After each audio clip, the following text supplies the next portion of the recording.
బోధ చేసేటప్పుడు వ్యక్తి ఉండడు అక్కడ, ఈశ్వర చైతన్యం మాత్రమే అక్కడ ప్రకాశిస్తూ ఉంటుంది, అదే పలుకుతూ ఉంటుంది, అది గుర్తు పెట్టుకోవాలి.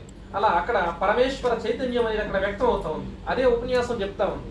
ఆయన ఏమి పాపం గురువు గారు ఎవరి ఎందుకు కూడా ద్వేషభావం ఉండదు, ఆయన ఇట్లా చూసినాడంతే. చూడగానే శిక్షించేది ఈశ్వరుడు, గురువు గారు, గురువు దయామయుడు.